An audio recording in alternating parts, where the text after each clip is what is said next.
제 이야기가 좀 어렵다고들 이렇게 많은 분들이 말씀들 하시는데, 제 이야기는 좀 이제 뭐 한 40년 전에 뭐 우리 사회가 이제 시작했던 출발점부터 현재 우리 사회가 있는 것들을 얘기를 하다 보니까 주민들께서 이제 좀 이해하기가 좀 어려우신 분들이 있는 것 같아요. 그래서 오늘 좀 쉽게 좀 풀어서 말씀드리려고 하긴 하는데 좀 잘 들어주시기 바랍니다. 현재 우리가 사는 사회는 사실 이제 농경 사회에서 이 고도의 산업 사회로 성장하고 전환이 돼 있는데, 현재 우리가 살고 있는 현실이 지금 그런 상황이거든요. 그래서 이런 이제 그 시대가 급격히 전환이 됐고, 이 전환된 시대에 보면 서울과 지방이라고는 그 차이가 극심하게 이루어져 있고, 그다음에 그 지방과 그 수도권과의 차이도 있지만 사람과 사람 사이의 양극화가 심화가 되어 있고,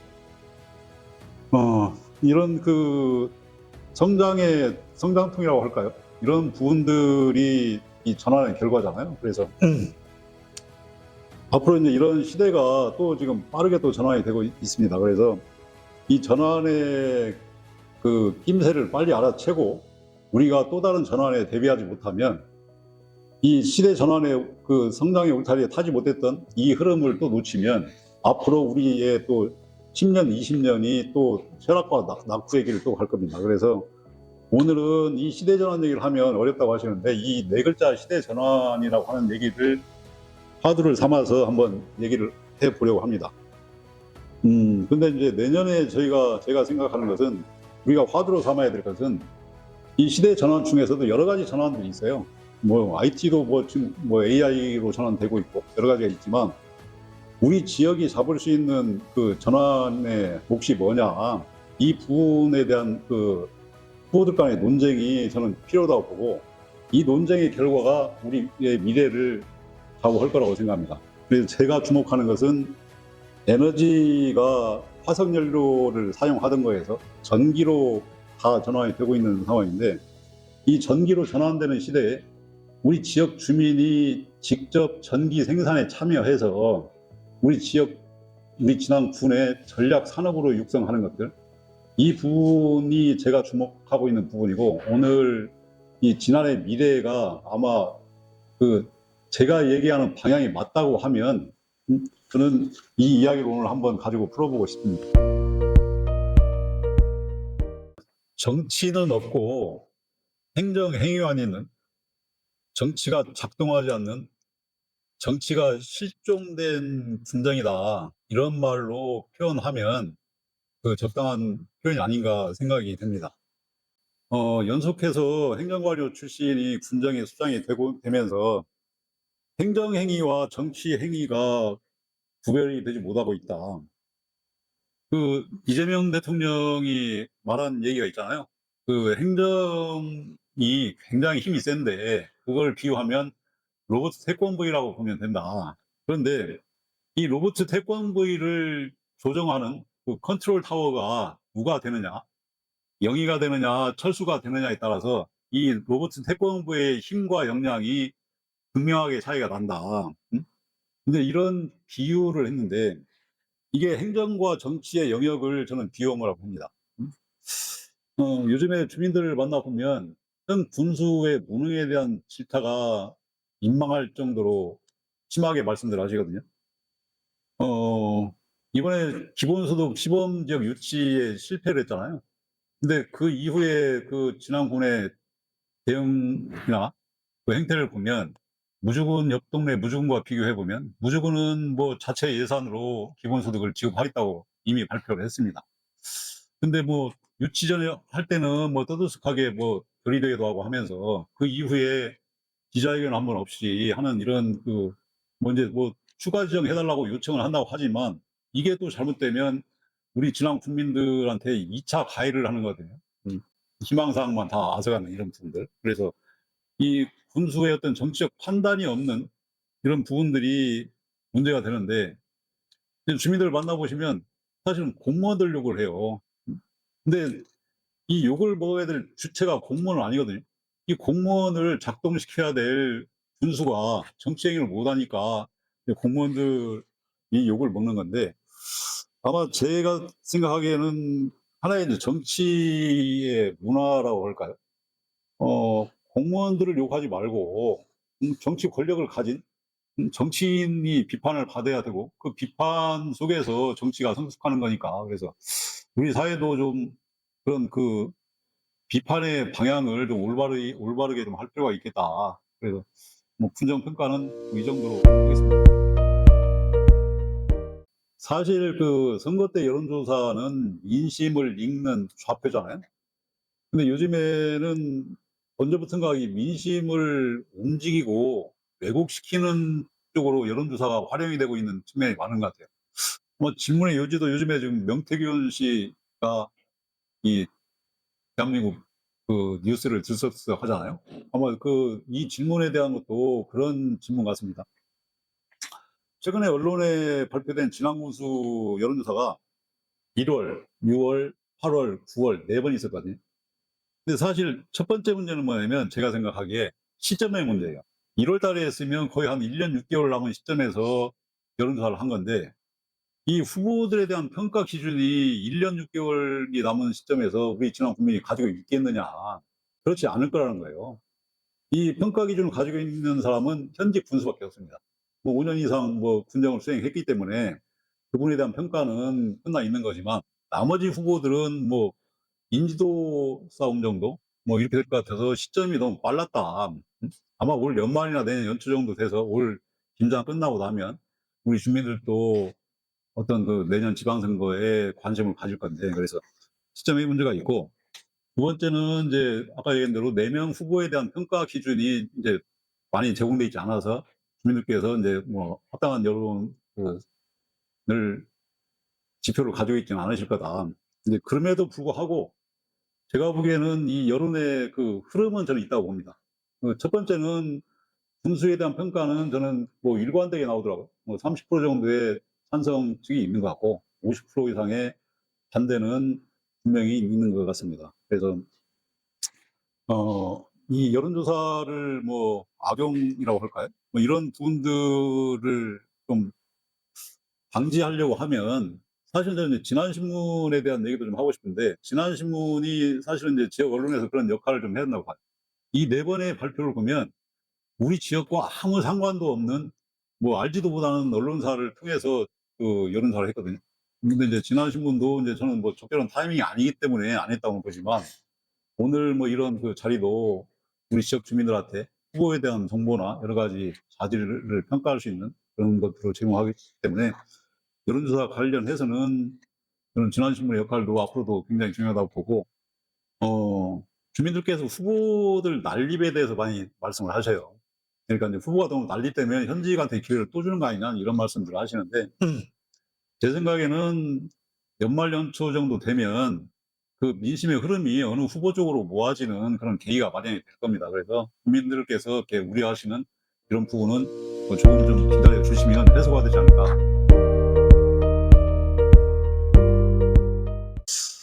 참 어려운 질문이잖아요. 뭐 우리 주민들 소득을 향상시킬 수 있는 이런 부분들은 아마 국가도 해결하기가 힘든 부분이 한데요.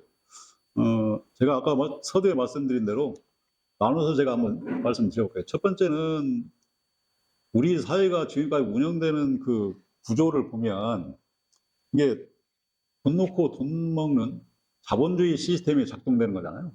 근데 이런 그 고착화된 구조 속에서 우리 지역 주민들이 뭐 자본을 투자해서 무슨 사업을 벌려서 소득을 올릴 수 있는 이런 부분이 제도적으로나 구조적으로 가능할 거냐. 이런 부분들에 대해서 방안이 없겠느냐. 근데 제 주요한 아까 에너지 전환 시대에 지난 주민들이 전기 생산에 참여할 수 있다고 제가 얘기를 했잖아요. 그래서 이런 방안들, 전환 시대에 에너지를 우리가 그러면 우리 자본을 투자해서 할 수 있겠느냐. 이 구조적인 그 해법을 가지고 참여한다고 하면 저는 우리가 현재까지 했던 것보다 더 많은 소득을 만들 수 있다고 생각합니다.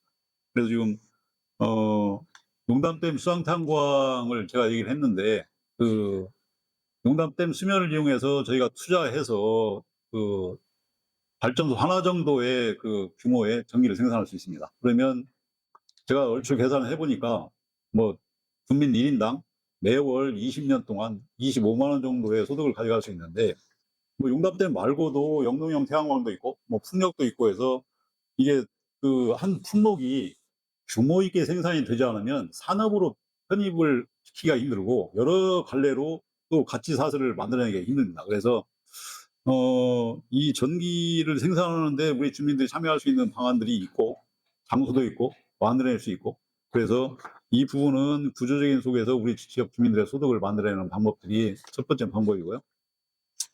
두 번째는 이제 현재 살고 계시는 우리 지역 주민들의 직업군들을 비교를 해보면, 이제 직업별로 보면 아마 우리 지역에 사시는 분들 가장 많은 분들이 비정규직 같아요.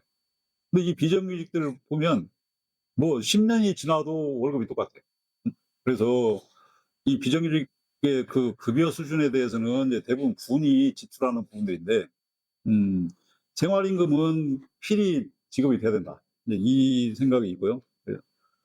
두 번째는 그 하나의 예를 들면 지금 진안군의 뭐 군청도 마찬가지고 기술센터, 농협, 뭐 하여튼 우리 지역에 있는 기관이라고 하는 기관들은 다 자체 식당을 운영하고 있습니다. 근데 그러다 보니까 이분들이 시장 속으로 나오질 않으세요. 그 얘기는 뭔 얘기냐면 이게 악순환을 고착화시키는 거거든요. 이분들이 시장으로 나와서 음식점을 이용하시면 수요가 충분해지면 음식도 개발하고 서비스도 좋아지고 시설도 개선할 수 있을 건데, 이 부분을 기관 안에다 묶어둬 버리니까 지역 주민의 소득은 늘어나지도 않고, 그래서 악순환이 반복된 이런 구조도 있어서 뭐 단순한 얘기지만 이런 그 기관의 식당들을 폐쇄하는 것 하나만으로도 지역 경제가 활성화될 수 있는 길이 저는 열리라고 보거든요. 그래서 그것이 또 다른 수요를 만들어낼 수 있고, 그래서 이제 그런 부분도 생각을 하고 있고요.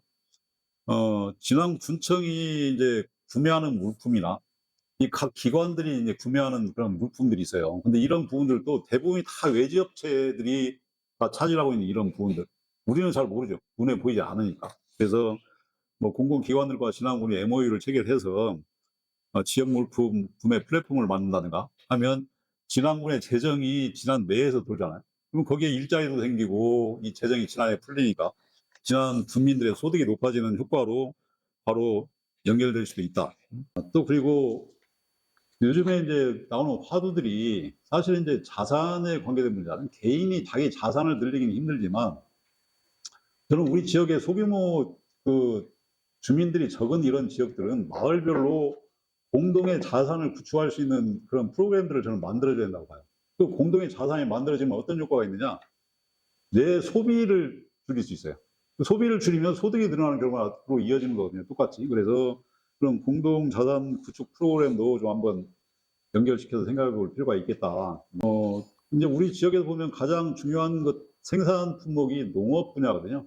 근데 이 농업 분야를 보면 농업 정책도 뭐 무주나 장소에 비해서 많이 낙후돼 있다고 얘기들 하시는데, 사실은 그게 이유가 있습니다. 이 진앙군이 농업 분야가 낙후될 수밖에 없는 이유들이, 이게 뭐 그 농지나 이런 부분들이 규모화되어 있지 못하다 보니까 한 품목이 뭐 규모 있게 생산되지 못하고 있는 이런 부분들, 뭐 여러 가지 이제 그 구조적인 문제들이 있더라고요. 그래서 농업 분야의 생산 체계를 고도화하는 것들, 이 부분은 당연히 해야 될 일인데 이게 말처럼 쉽지가 않거든요. 여러 가지 문제가 얽혀 있어서. 그래서 이제 그런 부분들도 있고, 또 그런 일을 해결하려고 하면 전업농과 소농을 분리해서 사실은 그 지원 체계를 따로 해야 되거든요.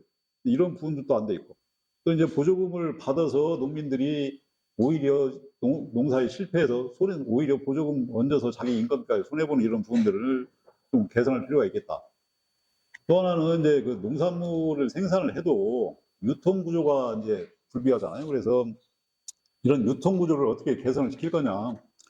뭐 후보께서 뭐 고추 다 팔아주겠다. 근데 진안 군청이 뭐 고추 수매해서 하는 기관도 아니고 뭐 그런 그 심정이야 충분히 이해를 하지만, 그래서 아마 그 농협을 그 농산물 유통 전문 조직으로 육성하기 위해서는 이 농협에 대한 지원을 저는 진안군이 몇 년 동안 과감히 해줘야 된다고 봅니다. 농협이 농산물 구매해서 적자가 났을 때 그 적자를 진안군이 보전을 해주고, 그러지 않으면 농협은 절대로 이 농산물 유통에 개입하지 않을 겁니다. 그래서 그런 부분들은 거기에 나오는 적자들은 우리 농민이 가져가는 거예요. 그래서 그것을 이제 사회적 적자라고 하는데, 이 사회적 적자를 진앙군이 감당해 주지 않으면 농협이 농산물 전문 유통 조직으로 거듭나기 힘듭니다. 그래서 이제 이런 일들을 진앙군이 감당해 주는 것들, 결론적으로 보면 이제 저희가 생각해야 될 것들이, 진앙군이 무엇을 생산하고 있다고 생각하세요? 진앙군이?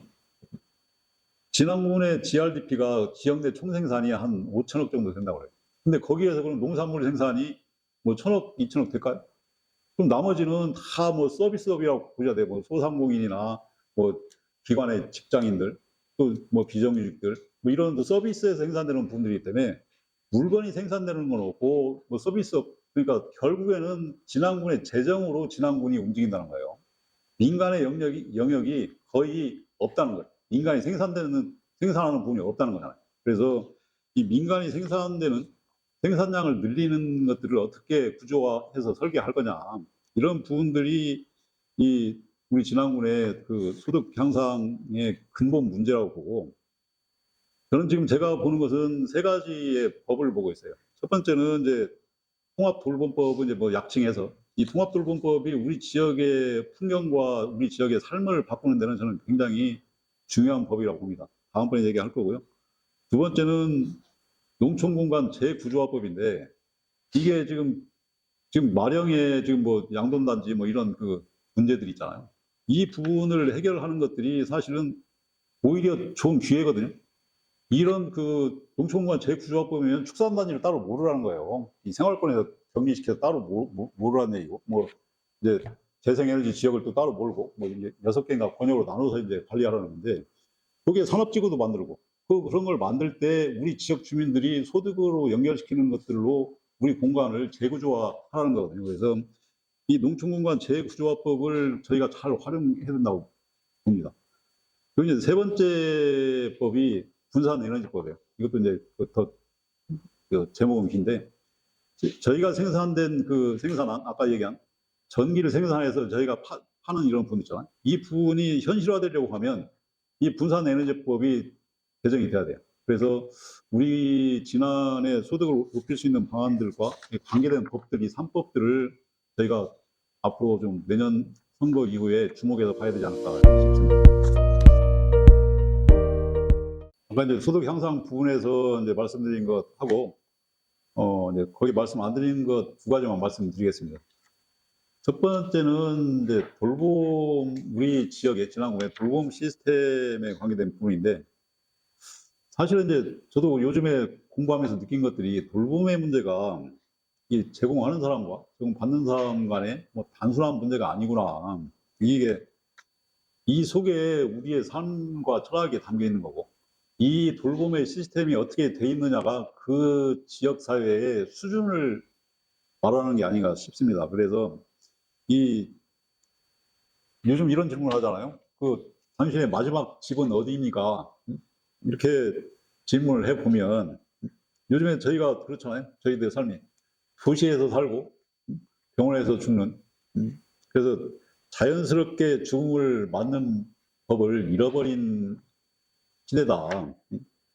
그래서 이 진안군이 통합돌봄법이 내년 시행이 되는데요. 이 공동체 돌봄이라고 하는 시스템을 잘 구축을 하는 것들이 다른 지역과 우리 진안군을 차별화하고 특별하게 만들 수 있는 거고, 또 우리의 삶 자체가 인간적이고 존엄한 삶을 살 수 있는 기본이 될 수 있는 게 아닌가, 이런 생각이 듭니다. 그래서 돌봄 시스템을 지방군청이 그 강력한 컨트롤 타워를 구성을 하고, 그렇게 하려고 하면 어떻게 보면 진안군의 돌봄국을 만들어야 되지 않을까. 거기까지도 그 생각이 미치지 않으면 진안군의 돌봄 체계를 만들어낼 수 없을 거다. 저는 그런 생각이 있습니다. 그래서 이 돌봄 체계 부분은 어떻게든 꼭 한번 만들어 보고 싶습니다. 그리고 두 번째는 지난 읍소재지에서 제가 태어났는데요.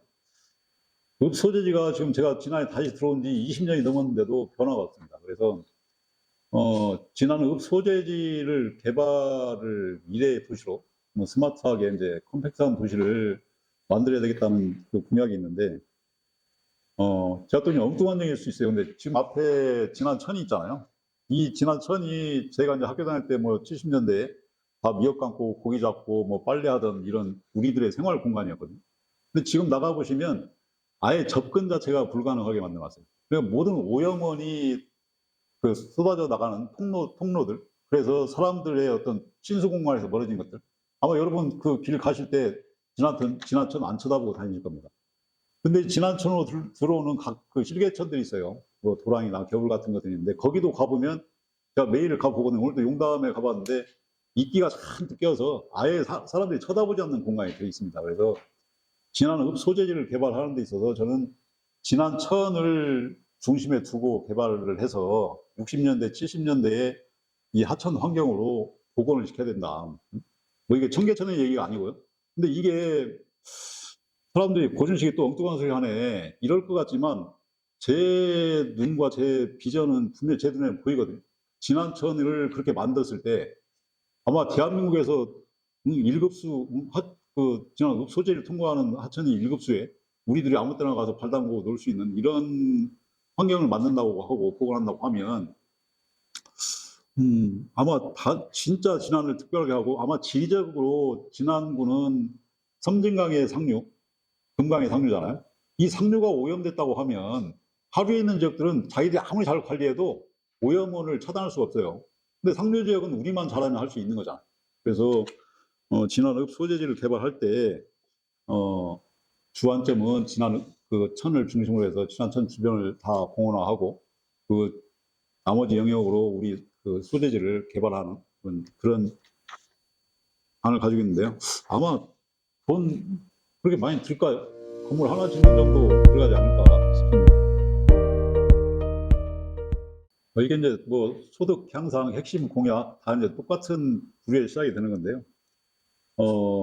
관광도 하나의 산업이니까요. 근데 이제 저는 그 용담호를 제가 지금 계속 얘기를 하고 있습니다.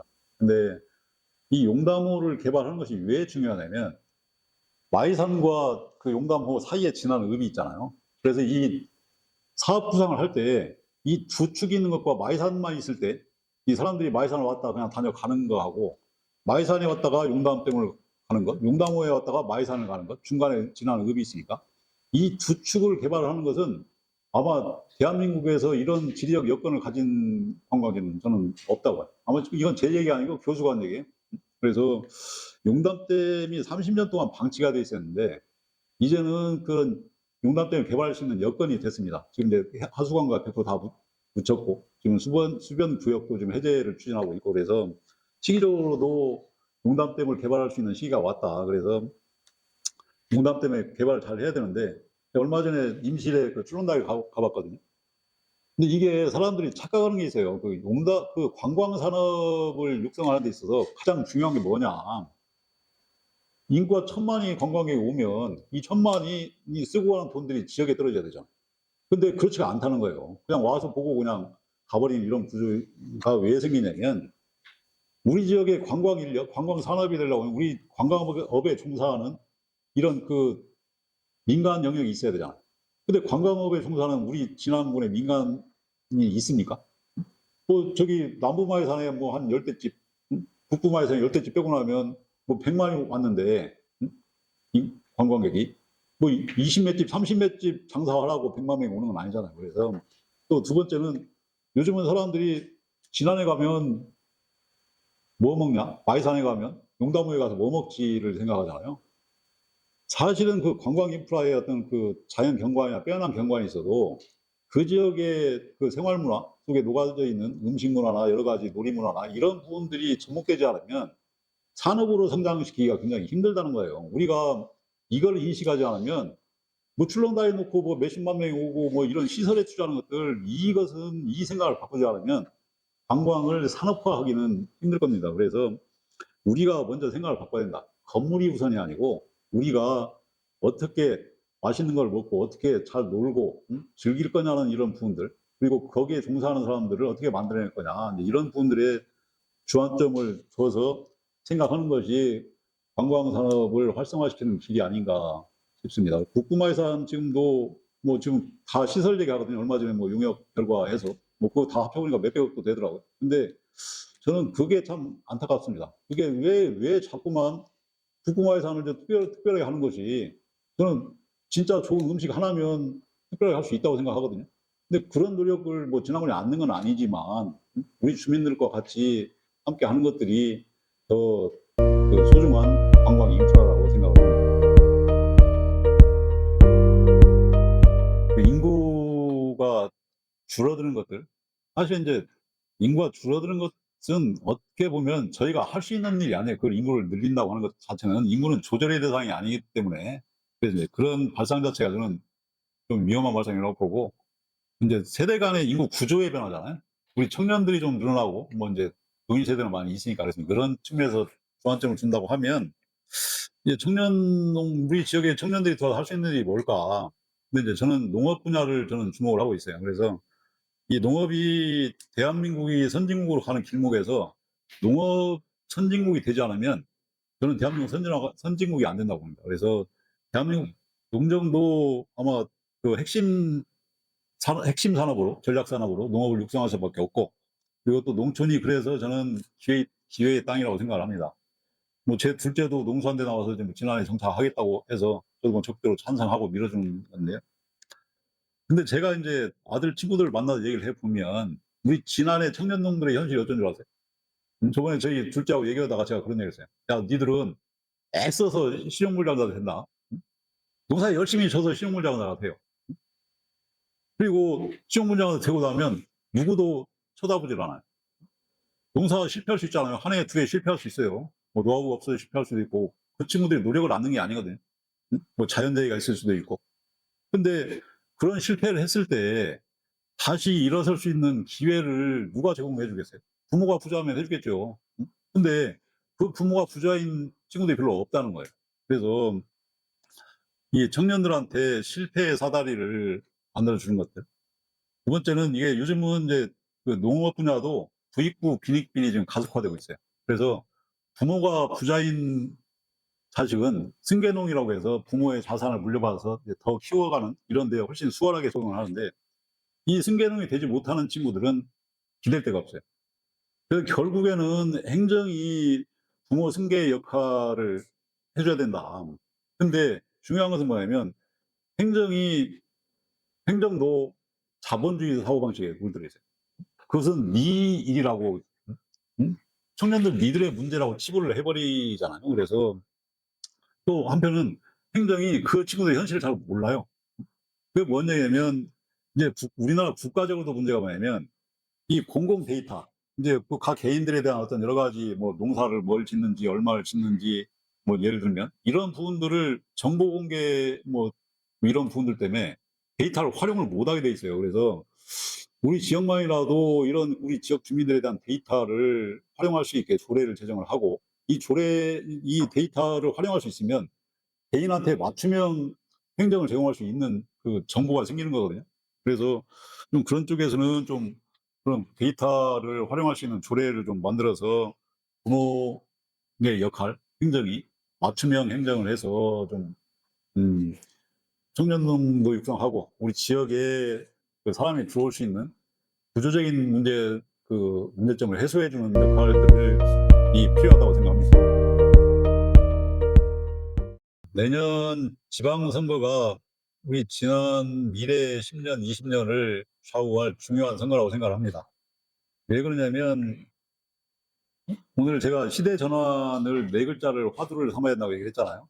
그 농경사회에서 고도의 산업사회로 우리 대한민국은 변신을 했고, 이 변신하는 과정에서 우리 지방은 그 흐름을 타지 못해서 지금 낙후의 길을 걷고 있잖아요. 이제 소멸까지도 걱정하는 이런 단계에 와 있는데, 내년도에 그 우리가 선택하는 리더십이 시대가 또 변하는 이 길목에서 그 흐름을 타느냐 못 타느냐는 저는 그 길목에 있다고 봅니다. 그래서 내년도에는 지금까지 지방자치 30년 동안의 정치 세력을 어떻게 교체할 거냐, 이것이 우리 지역 주민들의 화두고, 저도 그런 그 문제의식이 강하게 있어서 사실은 이제 출마를 결심했고요. 어 리더십이라고 하는 이런 측면에서 보면 우리 지역 주민들께서 그런 얘기를 하셔요. 뭐 말 잘하고 목소리 크고 뭐 카리스마 있고 뭐 좀 그렇게 변호라고 말씀들 하시는데 사실 그런 리더십을 가지신 분들이 지금까지 30년 동안 우리 지역을 잘 이끌어 오셨느냐 그 반성을 한번 해 보면 내년도에 우리가 선택할 리더십의 종류가 저는 보일이라고 생각합니다. 그 이재명 대통령이 청와대에 들어가서 맨 처음 하는 그런 문제의식들, 청와대 시계가 왜 필요한데, 예산 한 푼도 허투루 쓰지 않고, 그런 문제의식을 가지고 있는 실용적인 리더십들, 그리고 공적인 생각들이 저는 충만한다고 봐요. 자본주의 시대에서 어떤 뭐 권력에 입성하는 것들이 자기 입신의 수단이라고 생각하는 부분들이 저는 지금까지 팽배해 있었다고 생각합니다. 그래서 우리 지역, 우리 대한민국의 정치가 이렇게 경제 성장에 비해서 낙후돼 있었다고 보는데, 어, 우리 지역의 리더십이 교체되는 이런 시점을 잘 선택하시는 것들이 내년 지방선거에 우리 지역의 화두, 우리 지역의 미래를 위해서 저는 뿌리째 바꿔야 될 것이 아닌가 생각을 합니다. 지난 신문이 앞으로도 이런 자리를 자주 마련하셔서 우리 지역 주민들께 후보를 잘 선별하고 판단할 수 있는 정보를 제공하는 기회를 주시는 것들이 저는 우리 내년 선거에 굉장히 중요하고 유용한 수단이 될 거다. 그래서 오늘 이 자리 빌어서 이 감사의 말씀 드리고요. 지난 국민들 여러분 또 이런 기회 또 자주 보지 않을까 싶어서 오늘 하여튼 뭐 절실한 마음으로 이렇게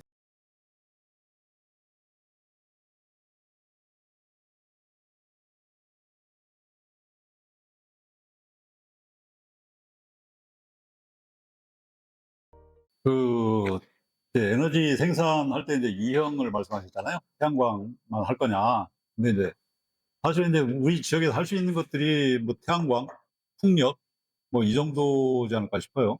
근데 그리고 이제 양수발전소는 뭐 저희가 하는 게 아니니까. 근데 엊그저께 이제 제1고등학교 애들이 이제 저한테 면담을 와서 그 소수력, 그 마이크로 소수력이라고 이제 그런 얘기를 해요. 그래서 저는 깜짝 놀랐어요. 그 과제 때문에 이제 인터뷰 한다고 하는데. 근데 용담댐 안에 제가 이제 저는 그런 생각을 해봤어요. 용담댐 상류에 보조댐을 또 막아서 이게 이제 예, 이제 그런 수력을 할 수 있는 이런 부분들. 근데 제가 보면 상류에 그렇게 막을 수 있는 곳들이 한 10군데는 되는 것 같아요. 보면.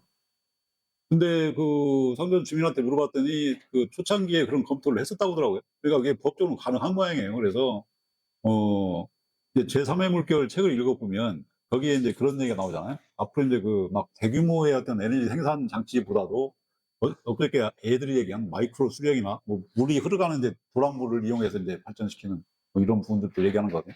이런 소규모 기술의 소규모 자본으로 이루어지는 것들이 그 새로운 그 우리 미래 시대의 우리의 삶의 형태일 거다고 이제 말씀들을 하시는데 다양하게 이제 에너지를 우리가 생산한다고 하면 저는 다양한 방식들을 우리 생활에 접목시킬 수 있다고 봐요.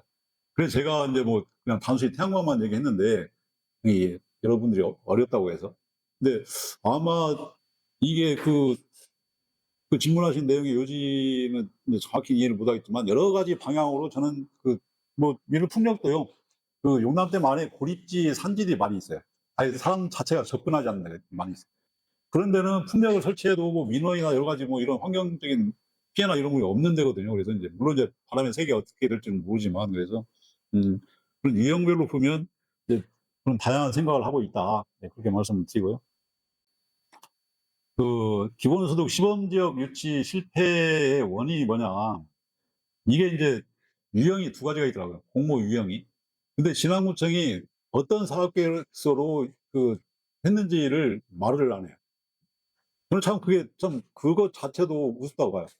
실패했으면 실패했다고 우리가 이런 사업 계획서를 넣었는데 실패했다고 공개를 해야 되는데 사실 제가 요구한 대로 그 지역이 스스로 마련할 수 있는 재원을 보태서 하는 데를 이제 우선적으로 주겠다고 해서 이제 신안 같은 데가 햇빛연금을 더해서 15만 원 받아서 20만 원 자기는 주겠다 이렇게 해서 이제 신안은 됐는데 용담댐 수상 태양광이 지금 무상이 돼 있어요. 20메가짜리를 일단 시작하려고 했는데 저는 그걸 하라고 이제 촉구도 하고 수상조사 방문도 했는데 이게 이제 진앙군이 그런 재원들을 마련해서 어 우리가 기본소득을 하겠다고 하면 저는 충분히 대한민국 어디도 진안처럼 그런 여건을 가진 데가 많지가 않아요. 용담댐을 가지고 있는 데가 진안 뭐 대한민국에 많은 데는 없잖아요. 그래서 그런 분에서 좀 그 진안군의 대응이나 전략이 좀 부재하지 않았느냐. 그래서 진안군은 어떻게 얘기했냐면 "용담댐으로 손해를 봤으니까 그걸 배상을 해 달라." 이런 쪽에 접근을 했어요. 진안신문도 그렇게 놨더라고요. 근데 그거는 구걸이잖아요. 용담댐 막은 지가 20 년이 넘었는데 뭐 지금까지 뭐 그 용담댐 파리해서 그걸 얻어내려고 했던 그런 전략이 저는 유효한 수단은 아니었다고 제 생각입니다. 그리고 리액션 말씀하셨는데 이게 사실 기본소득이 주민들이 뭔가를 잘 모르시는 것 같아요. 그 이재명 대통령이 왜 기본소득을 했는지 그냥 뭐 주민들의 소득이 적으니까 소득에다가 좀 얹어주자 이런 얘기가 아니에요. 사실은 이 기본소득이 품고 있는 것은 지금까지 뭐 중앙과 지역의 어떤 이런 격차가 심해지고 개인 간의 양극화가 심해지고 이런 부분들을 어떻게 해소할 거냐 여러 가지 정책을 해봤어요. 정부도 지방자치단체도. 근데 백약이 다 무효예요. 그래서 이제는 마지막 수단으로 돈을 나눠줘 보자. 거기까지 간 거예요. 근데 이걸 실험을 한번 해보자. 근데 이건 실험이에요. 정책의 전환을 해보자는 거예요. 지금까지 안 해봤던 새로운 예산으로 새로운 것들을 해보자는 거예요. 이런 양극화와 중앙과 지방의 차이를 극복하기 위해서 우리가 뭘 해볼 거냐. 그걸로 첫 번째 제시한 것이 기본소득이에요. 기본소득 하자는 얘기 아니고, 그거는. 근데 우리 지역 지도자들이 그걸 모르고 있는 것 같아요. 이거는 정책을 전환하는 요구예요, 요구. 기본소득은. 우리가 지금 안 해봤던 정책들을 해야 된다는 거예요. 기존에 해봤던 정책으로는 할 수 없다는 거예요. 그래서 이제 무주군이 그러면 제가 하는 얘기는 이거예요. 자, 중앙에서 40% 주는 거를 해서 탈락을 했으니 그럼 60%는 우리가 할 수 있는 거 아니야. 그러면 60%의 주민들한테 주든 60%쯤 감액을 해서 주든 실험을 해보고 우리 지역에는 이게 적당하겠다. 아니다. 뭐 이런 부분도 해봐야 될 거 아니에요. 근데 여기서 추가 지정 또 안 해주면 안 할 거예요, 그러면? 그래서 저는 그런 그 진앙 군의 대응이 정치적이지가 않다. 정치인이라고 한다고 하면 그런 판단들을 했어야 되는데, 아마 이거 유치에 성공하면 자기 삼선에 유리하지 않겠느냐 이런 계산을 했겠죠. 그런 정치 계산 말고, 그건 선거 계산이고, 정치적 계산, 우리 지역 주민들의 삶을 어떻게 바꿀 건지에 대한 그 충분한 정치적 숙고가 들어오지 않았는가, 이제 이런 생각을 합니다. 그리고 이제 재정이 이제 공무원들이 이제 그 외지에 이제 생활권을 주고 뭐 하는 것들은 이제 지난 군청만의 문제가 아니에요. 지난해에는 대한민국에 있는 기관들이 다 있어요. 이 기관들 사람들도 다 뭐 우체국, 한전, 뭐 통계청, 뭐 누리공공단 이 사람 이 수천 명이 다 전주에 살아요. 근데 이 부분을 뭐 이제 그 모 군수가 취임하고 나서 이제 만약에 지난해 안 살면 승진의 불이익을 주겠다 해서 이제 뭐 지난해 방구하고 난리가 난 적이 있었어요. 근데 결국에 그것도 합당한 방법이 아니었어요. 그러니까 결국에는 우리가 가진 우리의 정주 여건이나 우리가 가진 이 생활 인프라 자체가 도시에 못지않게 개선되지 않으면 그 사람들이 돌아오지 않는다는 거예요, 결국에는. 그래서 우리 지역에 여기에 살아도 충분히 우리가 잘 누리고 살 수 있다고 하는 것들을 증명해내지 않으면 그 사람들이 돌아오지 않을 거다. 그래서 교육이나 의료나 문화, 복지 뭐 이런 부분들에 대해서는 충분한 그런 인프라를, 우리에 맞는 인프라를 개발을 해내는 것들이 그분들을 돌아오게 만드는 길이라고 생각을 하고요. 관광 관련해서 이제 용담댐 부분을 구체적으로 어떻게 할 거냐. 오늘 아침에 용담을 이제 뭐 수곡송에서 가는데 진짜 무지무지하게 이뻐요. 이 물안개가 피고 뭐 하는 이 광경이. 그런데 촬영을 했는데 제가 선거 때문에 용담댐 주변을 돌아보면서 야, 이렇게 이쁜 데가 많을까? 응? 진짜 무궁무진히 많아요. 근데 우리가 지금까지 안 찾아봤단 말이에요, 거기를. 근데 이게 작은 게 아니잖아요. 우리가 집을 한 채 질 때 집 앞에 이쁜 연못 만들고 싶잖아요. 우리는 진안군에 이 연못이 있는 거예요. 지금 용담호라고 연못이 있는 거예요. 이 연못을 주변을 이쁘게만 만들면 돼요. 이쁘게만 만들면. 면적도 어마어마하게 넓어요. 그래서 우리는 용담호 국가정원을 만들겠다. 응? 김관영 도지사가 그 공약으로 자기가 도지사 되면 진안에 국가정원을 하겠다고 했어요. 근데 당선되고 나서 안 해. 그래서 제가 기자회견 한 적이 있어요. 뭐 당신이 왜 그 지난해 국가정을 한다고 공약해놓고 않느냐. 그 신문에 다 기사가 났었는데 용담호 주변을 얼마든지 국가정을 할 수 있거든요. 응? 그리고 진짜 멋있고 이쁘고 그래서 사람들이 올 수 있는 공간도 있고 아까 이제 방안들을 보면 요즘에 파크골프장 있잖아요.